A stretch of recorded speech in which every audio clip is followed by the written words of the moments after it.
नमस्कार दर्शक बंधु Odia knowledge academy YouTube channel को आपण मानक स्वागत। जदि आपण आम चैनल को प्रथम आछन दयाकोरी चैनल सब्सक्राइब बटन क्लिक करी चैनल को सब्सक्राइब करेंगे। वीडियोटी भल लगे निश्चय वीडियोटी को लाइक करेंगे, कमेंट करेंगे भूलें। पाखे बेल आइकन प्रेस करी ऑल नोटिफिकेशन क्लिक करेंगे जहाँद्वारा आप प्रतिदिन नुआ नुआ अपडेट पाइपर। तो आसन देखिए आज खबरटी ना साधारण प्रशासन विभाग पक्षर गोटे गुरुत्वपूर्ण ऑर्डर आसी जो थी कि जो राज्य सरकार जो नियमित कर्मचारी मैंने अच्छा जो अवसरप्राप्त कर्मचारी जो मैंने पेंशनर जो मैंने अच्छा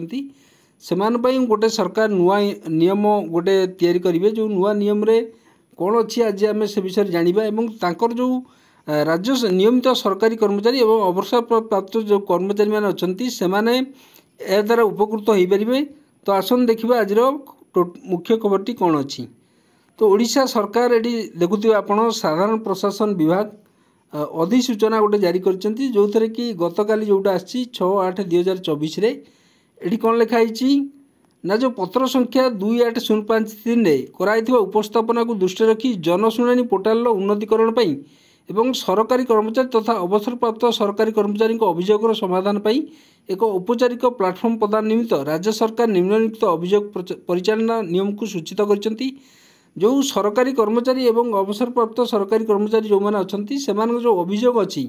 विभिन्न अभियोगर समाधान पर गोटे औपचारिक प्लाटफर्म गोटे सरकार प्रदान करेंगे जो थे कि कर्मचारी कौन कौन सुविधा रहा ना जनशुणानी पोर्टाल रे सरकारी कर्मचारी तथा अवसरप्राप्त सरकारी कर्मचारी अभियोग गुड़िक परिचालना उद्देश्य एक निर्दिष्ट पृष्ठा प्रस्तुत हो। जो सरकारी कर्मचारी मैंने अच्छा अवसरप्राप्त सरकारी कर्मचारी अच्छा से जो अभियोग गुड़िक रहा जो ग्रीवेंस गुड़िक रहा तार परिचालना उद्देश्य एक निर्दिष्ट गोटे प्लाटफर्म गोटे प्रस्तुत करेंगे सरकार। जनशुणानी पोर्टाल रे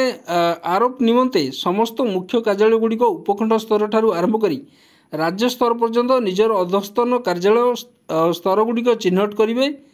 ता सहित एटी आ कौन करा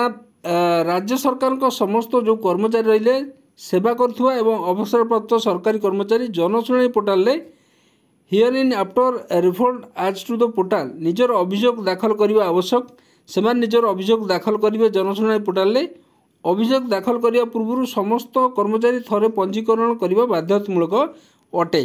से थरे निश्चय पंजीकरण करेंगे और यह कंपलसरी अटे। अभियोग दाखल करने अभियोग गुड़ी को निकटस्थ उपरिस्थ रिपोर्टिंग अधिकारी नियंत्रण अधिकारी पाखक पठाଯିव जे आवेदन तारीख ठारू 30 दिन मध्य मेरिट एवं नियम अनुजाई अभियोगर समीक्षा करी तार समाधान करा जिवो। ताला अभियोग जो दाखल हम तार नियम अनुसार 30 दिन मध्य जो मेरिट एवं नियम अनुजाई जो रूल रेगुलेशन अच्छी से अनुसार समीक्षा करा जाय तार समाधान करा जिवो। 5 नंबर पॉइंट अच्छा कौन अच्छी ना जदि कर्मचारी अभियोग 30 दिन समय सीमा मध्य समाधान न हुए तेब अभियोगटी स्वतःप्रभुत भाव में पोर्टाल निरूपित होता परवर्ती उच्च कर्तृपक्ष निकट को चलीज।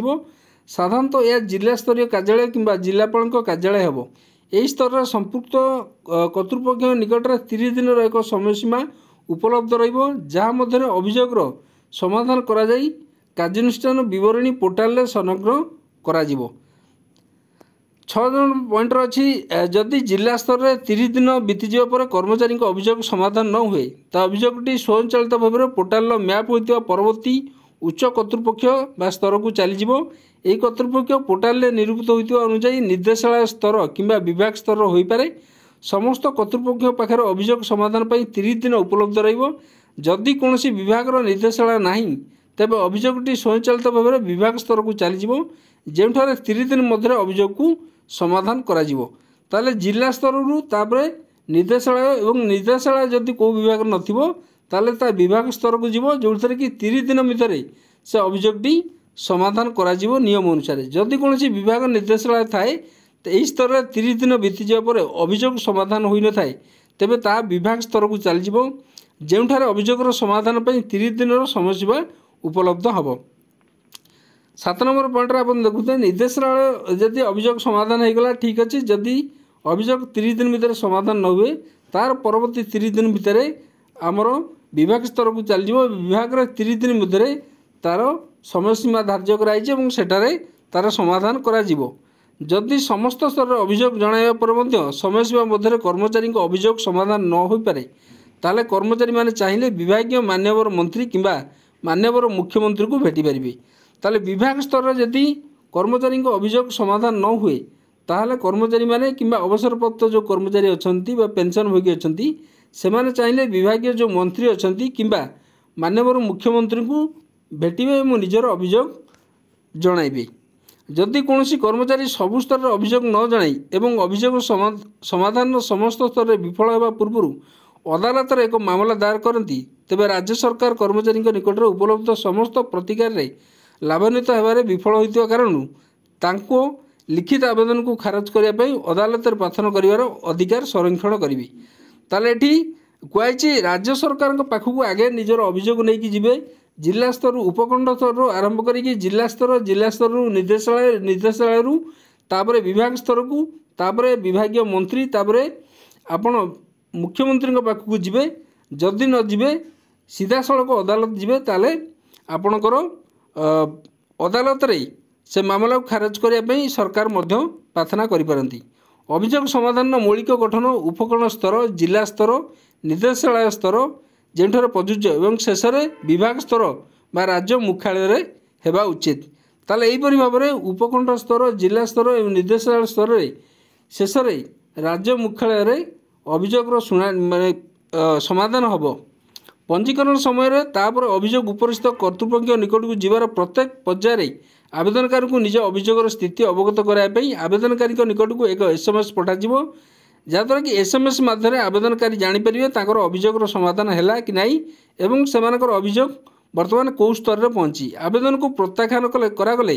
पोर्टाल माध्यम कर्मचारी को SMS द्वारा जणाई दिज्व जे उक्त अभियोग को प्रत्याख्यान कराई। पोर्टाल लिंक प्रदर्शन कर आवेदनकारी प्रत्याख्यान विवरणी जानीपर सेमानकर अभियोग कौन पर खारज है समाधान होई समस्त अभियोग गुड़िक प्रतिकार प्रत्याख्यान होई